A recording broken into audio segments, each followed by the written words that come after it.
Hey everyone, guess what? Becoming a fossil is an extremely rare thing, so rare that we can only dream it'll happen to one of us. So it's no surprise that, relatively speaking, fossils are quite uncommon. And yet, at the end of the day, Earth has still seen tons of life come and go. I mean, right at this very second, quintillions of animals are sharing the planet with us. So it's not hard to see why fossils still end up being very numerous and entire industries exist around them.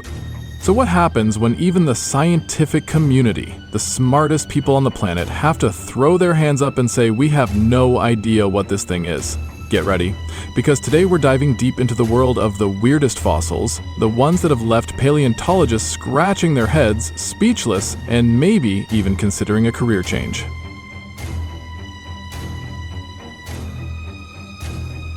That's right, most of the fossils we find are pretty normal, in the sense that we've seen them before. Even when they represent a new species, they generally fall under something we've already dealt with. For example, a new dinosaur might just be another species of hadrosaur. But every now and then, it's really quite seldom that we actually make a discovery that is both new and mind-boggling. Something that just looks wrong from the get-go.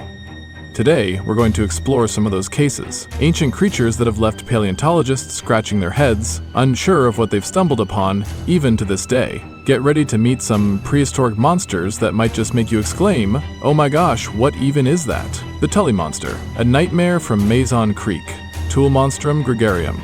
Perhaps there's no better case than the Tully Monster, lovingly nicknamed the Tully Monster. And honestly, monster might be the closest you'll get to figuring out what this thing was, because it was not only terrifying and crazy looking, but also incredibly confusing. Its modern story started all the way back in 1966, when an amateur collector named Francis Tully was exploring the Carboniferous Mazon Creek Formation in Illinois. During his expedition, he stumbled upon not one, but multiple strange fossils. He could tell they were organisms, but of what kind, he had no clue. Even after collecting a few and studying them more closely, he still couldn't gather a guess. So, he decided to get an expert's opinion and take them to the Field Museum of Natural History in Chicago. But to his surprise, they were just as stumped as he was, being absolutely perplexed by the odd features of this new creature. A cigar-like body, triangle fins, long-stalked eyes, and a proboscis-tipped mouth, making it kind of look like an animal straight out of Subnautica, and a horrifying one at that, with the only saving grace being its small stature. Most of the fossils were under 14 inches long. Its sheer oddness attracted a lot of attention, both domestically and internationally. And yet even then, with many researchers looking at it, no one could come up with a good idea of what it was. Different guesses included that it was a mollusk, arthropod, conodont, worm, tunicate, or just some kind of vertebrate. The only thing they could really all agree upon was that it almost certainly lived in water. Though Illinois is nicknamed the Prairie State, hundreds of millions of years ago, it was submerged by a shallow tropical sea, specifically part of the ancient Western Interior Seaway. And given where the Tully monster specimens were found, it's presumed to have been an open marine organism that would occasionally be swept under the shore, and thus leading to its multiple groupings. This also suggested the idea that it was free-swimming, in other words, not clamped to the seafloor or any structure. From then to now, nearly 60 years later, we really don't know much more. Heck, we've pretty much only concluded that there are bilaterians, which honestly doesn't say much considering how immensely broad this classification is, seeing that, literally 98% of all animals fall under it. While a few have claimed to have figured this strange creature out, nothing has stuck. Recent studies, particularly a 2016 paper published in Nature, tried to classify it as a primitive, lamprey-like vertebrate. However, a 2017 study in Paleontology rebutted this, pointing out features inconsistent with vertebrates and suggesting it's more closely related to invertebrates. This highlights just how fierce the debate still is. But, on the bright side, we do think we know a bit more about its lifestyle now. Scientists are suggesting that its odd mouth, equipped with sharp teeth, rendered it a carnivore who hunted in the ocean's water columns and preferred muddy waters. Beyond that, the dude's a mystery. The Tully Monster is even recognized as the official state fossil of Illinois, a tribute to a creature we still can't definitively classify. The alien goldfish, a head-scratcher from Montana, Typhlosis wellsii, and oddities out of the USA do not end in Illinois. It was in Montana that a fossil was located in the 70s, which was so unlike anything seen before that it was simply dubbed an alien goldfish. This was Typhlosis wellsi. This remarkable find came out of the Bear Gulch Limestone Formation, a famous Lagerstätte, fossil-rich site known for exceptional preservation of soft tissues and happened to be even more ancient than the Tully monster, dating to the Serpicovian age some 330 million years ago. The fossil was so confusing to researchers that it actually went unreported for a very long time, as no one wanted to deal with the headache of trying to figure out what it was. The only real lead they had was that its body was spindle-shaped, teeny tiny, and possessed one single tail at the end, suggesting, like our friend Tully, it could swim on its own. But besides this, nada. Well, actually there was more, but it really only set scientists back more, adding just head-aching amounts of confusion. It had no other exterior appendages, lacked a midsection or anus, and literally had an organ that was never seen before or since, which is now dubbed a ferroiscus. And yeah, we have no clue of what it does, except that it held high concentrations of iron. So what do you do when something is very old and super strange? Well, you find an equally bizarre family and then cram it in there. In this case, the conodonts, a group of jawless vertebrates found virtually everywhere. And this claim wasn't too outlandish, as paleontologists were thrown a bone after discovering a brand new specimen with conodont-like teeth, a great sign that it might have been one after all. Briefly, scientists were able to take a breather. However, things were soon upended as one researcher realized these teeth did not belong to the alien goldfish, but rather represented something it ate, as they were located in its guts, and thus putting us back to square one, except with the added information that we're now pretty sure it was a carnivore. Sadly, this new info remained the only update on Typhlosis for 3 decades. But it was finally interrupted by a groundbreaking statement in 2022, published in Nature, that Typhlosis was maybe, not for sure, but just maybe, a mollusk. Now, you may want to sit down for this part, but this claim came after the discovery that it had a toothy tongue that had shot at prey from its guts? Sounds kinda out there, yeah? It turns out that some animals today do something a bit like this. Namely, again, our friends the mollusks, with their tongue-like structures called radulas, and thus leading to our friend Typhlosis being linked to them. Only problem is, though, that it also has turned out that radulas have evolved independently in non-mollusks too, a prime example of convergent evolution, where similar traits evolve in unrelated species. So, in other words, it may be too early to say what this blob-like creature really was. This is definitely one of the hardest cases to crack out there at the moment. But hey, at least it's a solo job, as sometimes puzzling fossils come in pairs. The H and Y animals, an alphabet from prehistory, Atachistus and Essamassia. And actually, in this case, they came from the same place as the Tully monster, the Mason Creek Formation. It was here that 2 different fossil discoveries were made that stumped people enough that the best analogies they could come up with was to explain them with a literal alphabet, specifically 2 letters. These fossils would eventually be named Atachistus and Essamassia, and though not really related, they have become known together as the H and Y animals respectively. Atachistus, the H1, was arguably the weirder of the 2 in the looks department, and it really did resemble the letter H, with a weird growth in the middle of it.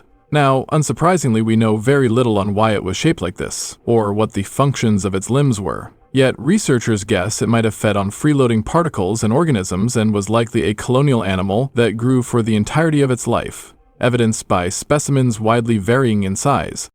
Besides coming in different sizes, they also seem to have come in different shapes. How fun! As that sac which stuck out could be circle-shaped, heart-shaped, and perhaps some other shapes, so it really depended on the specific individual. While this is a very big if, researchers think that of all the phyla, it's most probable that Atachistus belonged to the Hemichordata, which includes things like acorn worms and terebranchs. If this is correct, it would make it a rare fossil record for this often overlooked phylum. But ironically, its fellow alphabet buddy, the Y-shaped Essamassia, looked in a way more tame than H, but has been so far more problematic, at least taxonomically. This is mainly because it bears some strong similarities to sea anemones, which are part of the phylum Cnidaria, characterized by radial symmetry and a sac-like gut.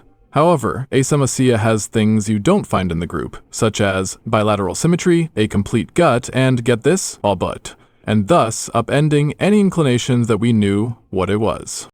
And for now, we can only say that it was an animal who also had a mouth, mind you, that came in the form of a large slit in between its so-called arms. Yet what these arms did is unknown, and frankly, they might not even be arms. The Ediacaran monsters, when the whole world glitched. Namacalathus and Dickinsonia. If you haven't pieced it together yet, the Cambrian was a weird time, but somehow there was a period that had it bested and contained life so problematic that a researcher simply ended up grouping them all together. And that is the Ediacaran biota. As its name implies, this group is from the very ancient Ediacaran period, which transpired between 635 and 538.8 million years ago, and represents the first time when fossils really depicting macroscopic life became common. Many weird and basically unknown things lived during this time, but one of the stranger genera to emerge, which is saying something, was a thing that I can only describe as looking like an Elden Ring boss if it was a tree made of flesh, which might actually be a thing given how weird that game is. So, without further ado, let me introduce you to Namacalathus, a being that is essentially the combo of some of the most horrifying traits ever. When its fossil was first unearthed in Namibia, people could only conclude that it resembled something you'd expect an alien to live in, given its openings at the top. Yet beyond this, they had no clue what they stumbled upon. It did kind of resemble a tree, like I said, though at the same time, when examining the materials of its so-called trunks, they realized that in life, they would have been calcified. So, in other words, this was no tree, and rather an animal, and represented the oldest evidence we have of a skeleton. And lo and behold, eventually fossils representing what covered its body were located, which only served to make it stranger and more nightmarish. Because, as it turns out, Namacalathus was a real-life monster. No, really, this thing was covered in endless amounts of grasping tentacles and rows of spines that could have shredded anything that it made contact with. And remember those openings I was talking about? Well, turns out there were trypophobia-worthy biological windows, so to speak, that varied in size and in life would have been filled with organic matter. Now, what they did is not known, but I sure hope for its neighbor's sake that they didn't have anything to do with eating. And to just make it a bit more of an oddball, it turns out that these windows didn't just come in circle shape, but virtually every strange shape you can imagine, including but not limited to a heart, the moon, hexagons, heptagons, and so forth. Oh, and did I mention that it could adjust its size based on where it lived and basically pop up just about anywhere? Well, yeah, it could, though naturally, given its terrifying appearance, it did have a preference for living in the abyss, like literally the abyssal plains. One thing to me that is quite infuriating is despite looking like perfect, symmetrical beings, they are actually known for being slightly asymmetrical, displaying glide symmetry, as one side does not mirror the other, but rather is a repeated offset of the previous segment. Take a look at this. See how the lines don't line up? Unacceptable. Absolutely unacceptable. And another interesting thing about them is they might not even have left any descendants behind, which, if was the case, means that they are evolutionary dead ends. But honestly, good riddance. The Franceville biota. 2 billion years of, is it alive? Now, I know the one-upping of the weirdness is probably coming quite repetitive, but, and it's a big but, there is somehow another period that holds an edge over all others in unanswered questions. The Ryachian. Now, to get here, you gotta go way back. Like way, way, way back. 2.1 billion years to be exact, when the Earth was a freak show in every sense. I mean, after all, the Ryachian does translate to stream of lava. It was during this time that a certain area rose that would one day give birth to what researchers have dubbed the Francevillian biota. Specifically, in Gabon, Africa, scientists led by Abderrazak El Abani discovered a large area of black shale deposits which dated to the Ryachian and contained lots and lots of odd structures. Many were a bit disc-like and were either circular or elongated.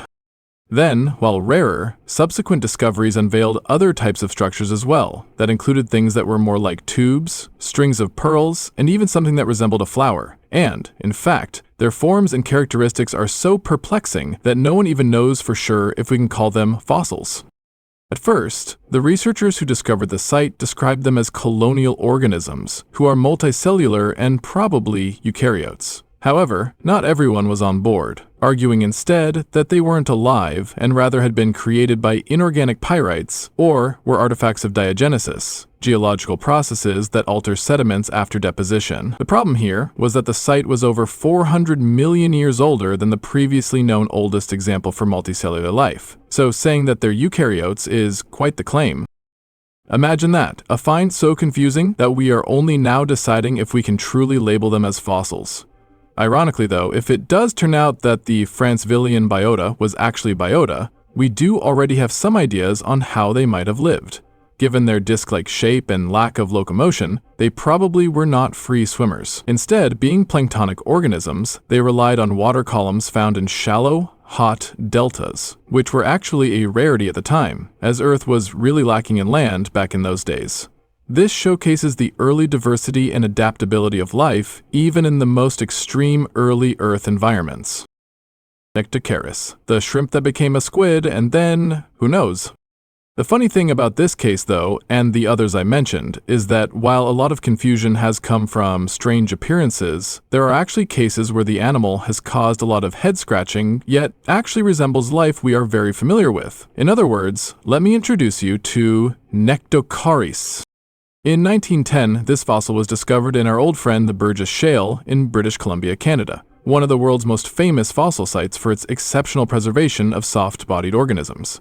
At the time, so many fossils were coming out of the place that this one was essentially buried and forgotten about. Yet, a single specimen eventually made its way back to relevancy and was described by an English paleontologist named Charles Doolittle Walcott, who explained that this was a completely new, mysterious creature that was a bit like a stretched-out shrimp, hence its name, Nectocaris, which means the swimming shrimp.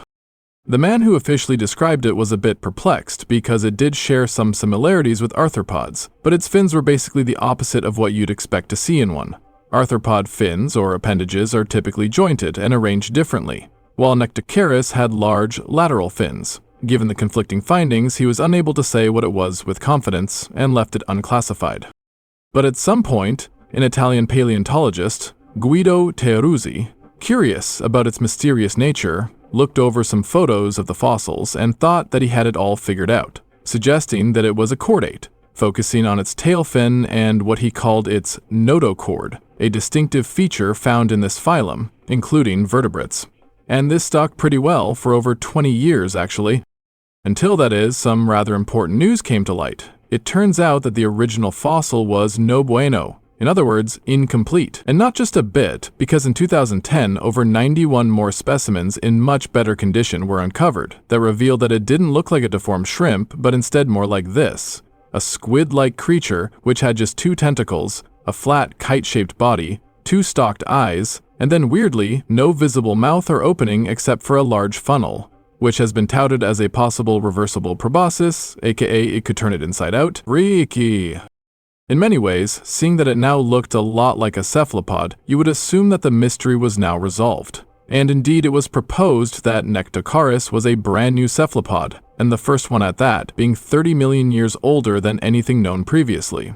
But of course, when there is a new answer, there is bound to be a new problem. In this case, its appearance went against everything we know about cephalopod evolution. It was kind of like if a paleontologist found an animal resembling a modern human before any of the most primitive primates had even appeared. This is why the cephalopod idea was ultimately thrown out. And lo and behold, we are now back to square one with the animal being indeterminate.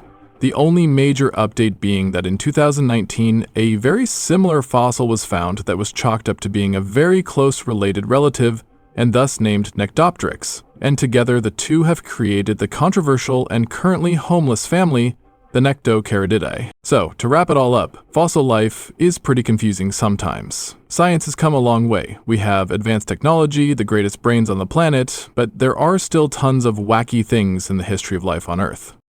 Every time we find an answer, the fossil throws 10 new questions at us, and sometimes even a few new concepts that make us question everything we thought we knew. It just goes to show that the journey of discovering life on our planet is still very long and full of surprises. Who knows, maybe one day you'll be the one to find another mind-boggling fossil and make scientists scratch their heads all over again. If you made it this far on this bizarre fossil journey with me, don't forget to hit that subscribe button for Beast Lore and ring that notification bell so you don't miss out on our next deep dive into scientific mysteries. Share this video with your friends if you think they'll also enjoy these mind-bending stories. Thanks for watching, and until next time on Zoo.